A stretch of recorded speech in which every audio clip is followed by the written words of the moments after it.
HOA kept reporting me to the cops, but officer, I don't belong to this HOA, it's MY land. Imagine constantly being harassed by a homeowners association you don't even belong to, with them repeatedly calling the police on you for simply existing on your own land. How long would you tolerate it before taking drastic action? The steady rhythm of my welding torch and the scent of heated metal were the familiar comforts of my custom motorcycle shop, Iron Horse Customs. Tucked away on the outskirts of Havenwood, my property encompassed a small, unassuming building and a large, gravel lot where I displayed my unique, handcrafted bikes. Leo Vance, a gruff but fair mechanic with a passion for classic choppers, had inherited this land and the business from my father. My property lines were clearly marked by an old, painted wooden fence and a sign that proudly declared private property, no trespassing. Then came Karen, not with an order for a custom bike, but with a relentless barrage of police visits. It started subtly, a patrol car cruising slowly by, then two. Soon, they were pulling into my lot. And at the heart of every call was Brenda Albright, the notoriously aggressive president of the Havenwood Heights HOA, a sprawling, upscale residential development that had recently expanded right up to my property line. "Officer," Brenda would shriek, her voice carrying across the quiet afternoon, her designer clothes stark against the greasy backdrop of my shop. "This establishment is a constant source of noise pollution. The fumes from his work are a health hazard, and his unsightly motorcycles are a blight on our community's aesthetic. He is in direct violation of our covenants regarding industrial nuisance and property value depreciation. I demand you issue citations and shut down this entire operation immediately." The main conflict, utterly audacious and deeply personal, was laid bare. Brenda, armed with baseless accusations, a profound lack of understanding of my legitimate business, and the shocking misuse of law enforcement, was attempting to shut down my family's livelihood, a property entirely outside her HOA's jurisdiction. Her demands were not only ludicrous but rooted in a profound disdain for small businesses and a pathological need for control, treating my honest work as a personal affront to her concept of luxury living. Her attitude was one of blatant contempt, believing her personal preferences granted her the right to intrude and impose rules on sovereign land. I stared at the deputies, then at Brenda, a slow, simmering anger starting to boil. "Ma'am," I'd say, my voice low and steady, each time, "you are mistaken. This is Iron Horse Customs. We are not, nor have we ever been, part of your HOA. My property lines are clearly marked, and we adhere to all county zoning and business regulations. And as for these officers," I gesture to the increasingly uncomfortable deputies, "they have no jurisdiction here for an HOA matter." I even offered to show them my business license, my county zoning permits, and my property deeds, all spotless. Brenda, however, would merely scoff, waving a dismissive hand at the deputies. "Officers, he's resisting. He's clearly a rogue operator. The HOA has legal precedents for nuisance abatement when a property negatively impacts the community's quality of life. Issue the citations now, or I'll report you to the county commissioner for inaction." Her tone was chillingly arrogant, her eyes holding a glint of perverse pleasure, as if she reveled in her perceived power to command law enforcement. The police visits became a daily occurrence, disruptive and humiliating. Brenda would often bring other HOA members, performing for them as she harassed me.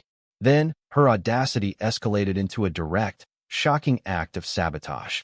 One evening, after I had finished a painstaking custom paint job on a client's rare vintage motorcycle, a job worth over $15,000, I covered it securely and locked up the shop. The next morning, I arrived to find the shop's main garage door repeatedly vandalized with corrosive paint stripper, ruining the fresh paint on the irreplaceable vintage bike, along with several of my unique custom designs. Then, just outside the door, she had scattered a large bag of construction nails across my gravel lot, clearly intended to puncture tires, not just for my clients, but for anyone driving by.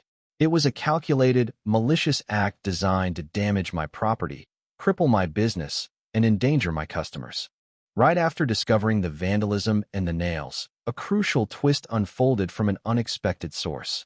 My neighbor, Old Man Johnson, a retired police detective who lived across the street, had recently installed a high-definition security camera system to deter petty theft in the area. He shuffled over, his face grim. "Leo," he rasped, "I saw her. That Albright woman. She was out here last night, with 2 others. And look at this." His security camera footage, shockingly clear even in the dark, showed Brenda and 2 masked figures meticulously spraying the garage door with the paint stripper and then carefully scattering the nails, her triumphant sneer visible even in the low light. The audio was muffled, but Brenda's distinct, high-pitched laugh was unmistakable as she muttered, "That'll teach him to make so much noise."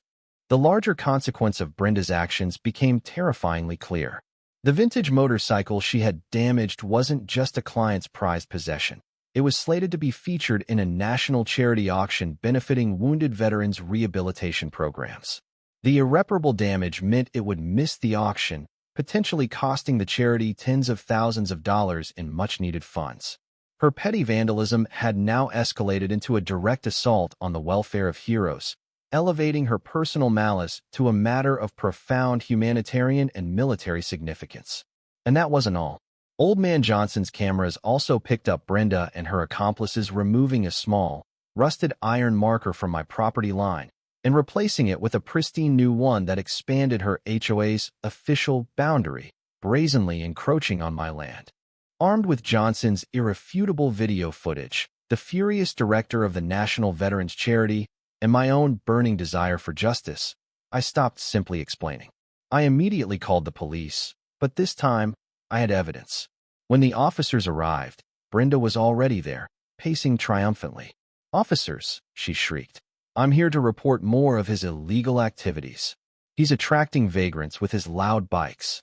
"Actually, Ms. Albright," I retorted, my voice cutting through her bluster, amplified by the news cameras that had just pulled up, having been tipped off by the charity director. "Your report is about to become an arrest." I then projected Johnson's security camera footage onto a large, portable screen. The raw, unedited video of Brenda's malicious acts played for all to see. Her deliberate vandalism, her triumphant sneer, her scattering of nails, and the brazen moving of my property marker. The assembled news crew gasped. Brenda's face went from smug confidence to utter, white-faced terror. "That's manipulated. That old man is a crazy conspiracy theorist. This is a malicious attack on my character and the HOA's integrity," she shrieked, desperately trying to manipulate the situation, her voice shrill and breaking. She started pointing fingers, trying to blame Johnson, me, anyone but herself. Just as her tirade reached its peak, the silence was shattered by the distinct wail of additional sirens.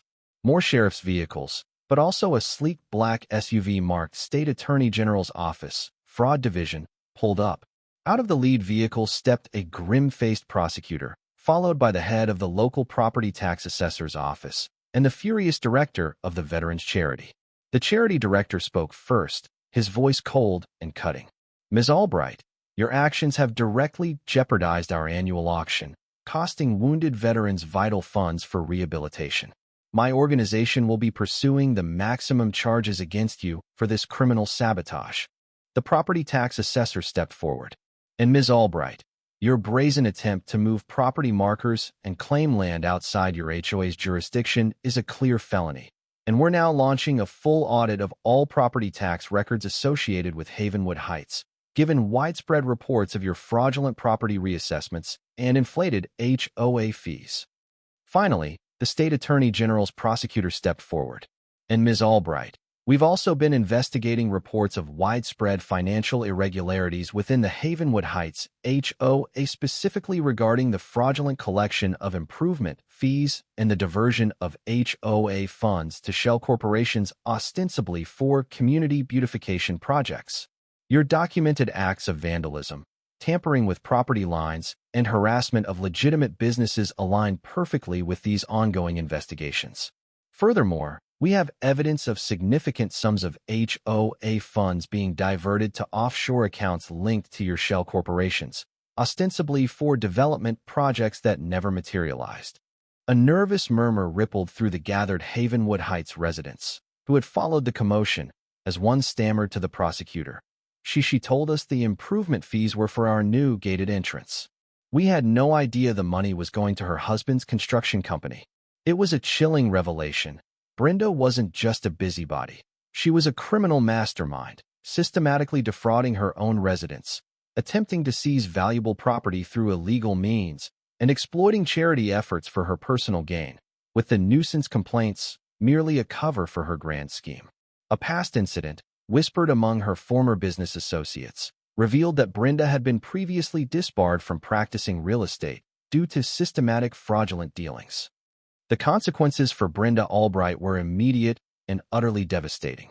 She was arrested by the sheriff and the state attorney general's agents on multiple charges, including felony vandalism, interference with a charitable organization, criminal trespass, felony property line tampering, and later, as the full extent of the fraud was uncovered, for massive embezzlement, wire fraud, and racketeering.